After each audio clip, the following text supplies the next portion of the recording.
So we're gonna coat some screens today, and this is one of those jobs that people either get or they don't get. You either get a handle on it, you can coat them nice and smooth, nice even coating on the screen, or people make a mess and spill it all over the place. If you're training people and they're not getting it, move forward. Don't worry about it because you're gonna spend so much money and time wasted on screens that are improperly coated, spilled material, and it's not worth it. Just find someone else who can do it or continue doing it yourself. All right, so the emulsion that we use currently is this Coat It All. And it's nice because it does everything from the thick screen meshes for jewel tone and glitter inks to the fine mesh screens that hold a lot of detail up to the 300 mesh screens. Most of the screens that we use we do some 60s, we do some 80s, we do a couple 110s, but the majority is 156 or 200 mesh screens. So when we do that, when I lay out the screens in preparation, they're on the floor here, stacked, I usually stack them from the most coarse to the finer screen mesh because that's how we're going to put it in the drying closet, from the coarsest screens on the bottom to the higher mesh counts up top. That way I can see how many 200 mesh screens I have, how many 156s I have, and not all mixed up. That way they're blocked out in their mesh counts. All right, so we'll grab the screen. There's a couple blocks here to keep the screen from sliding against the wall. As long as they keep even fresher, it'll stay. The emulsion is light sensitive. That's why we have the yellow lights in here to keep that under control. We do want to make sure this is sealed tight after we're done using it, and collect as much back when we're done so that it's not wasted. This is an expensive material.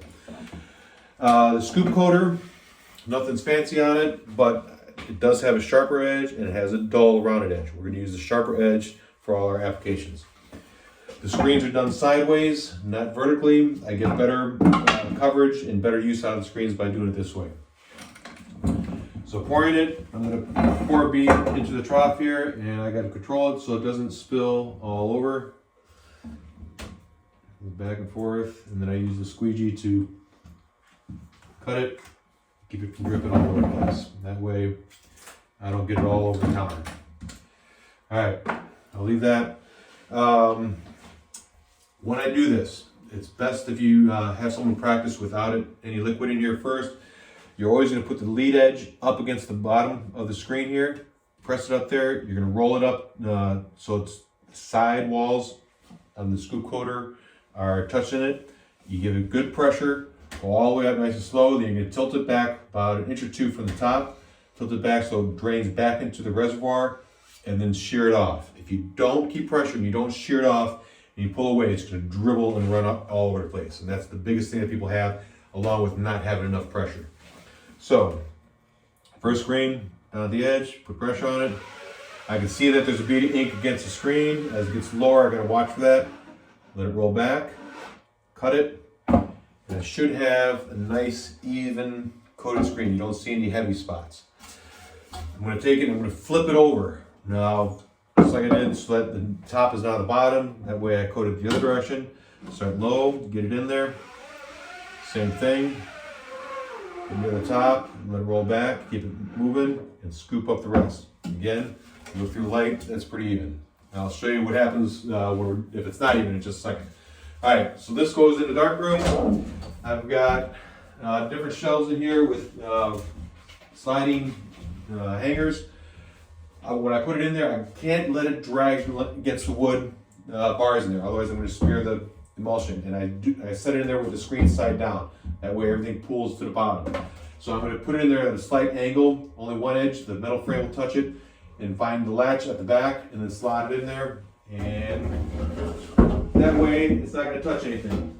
And because these are movable forward and back, these bars, I put it up to the edge of the screen or the edge of the frame and not the screen. I don't want the emulsion drying on those floating bars, otherwise you have a problem. All right, so let's go through what happens if it's not a good screen. I got some ink on here. I gotta watch for that. All right, so if I don't put enough pressure on, and I coat it, you can see in the light that's not a good coat job. All right, I was uneven on it. The good thing is I can pretty well save that and just take it, not flood it again, but just cut it. That way it comes pretty clean. All right, and again, I'm going to do the other side. Flip it over, roll it down, keep it going. Now, once I start coating screens, I can't take a phone call, bathroom break, or anything else. I have to stay here and get this done, because this front edge of the scoop coater will dry pretty quick, and then you have problems with it skipping on the screen.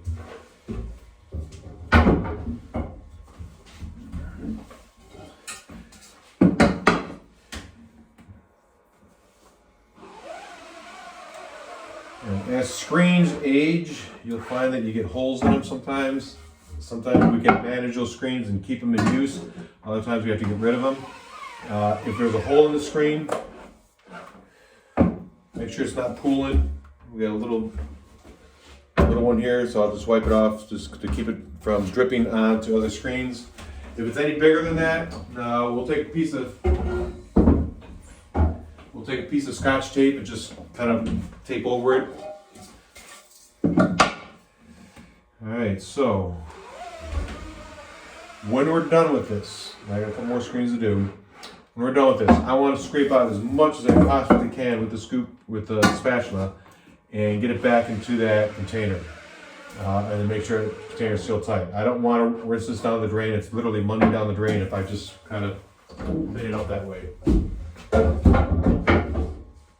So when you scrape it out, we'll take it to the washout tank, pressure wash it, get all the residue off there so it doesn't leave any emulsion drying on there that would affect coating any other jobs.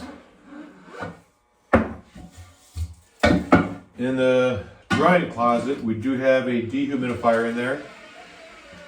It's preset, it'll do its job and dry screens within the hour. If I need it done faster, I can change the dial on the dehumidifier and crank it up a little bit more, and we can get screens done in about 15-20 minutes on those rush jobs. Every once in a while you will need to empty out the water on that as it gets full.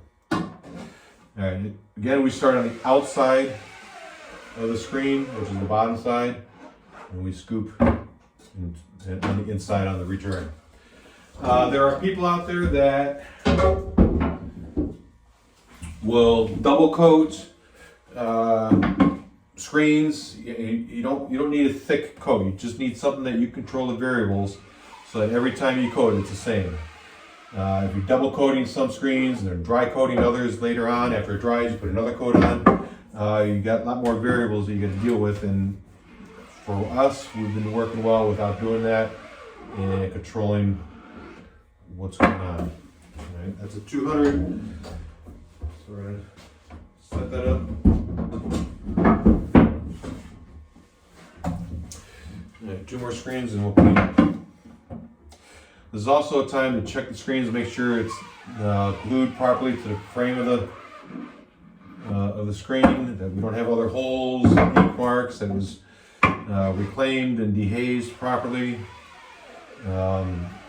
There's no sense on coating screens that aren't going to be usable later on.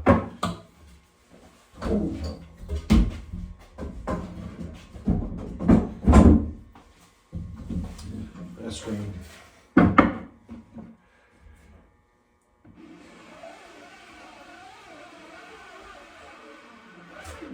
Screen coating usually occurs on Mondays and Wednesdays. Those are the heavy days. It just happens to be that way in production.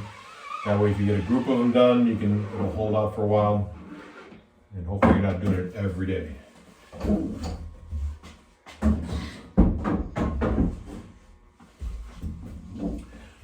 Alright, make sure the door is closed. Just scrape this back in here. And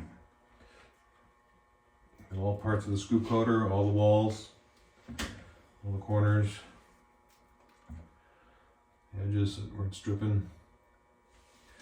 Alright, it should be relatively clean. Again, this is probably some of the most expensive stuff we have to buy, so we want to take care of it. We also want to make sure this is sealed every time.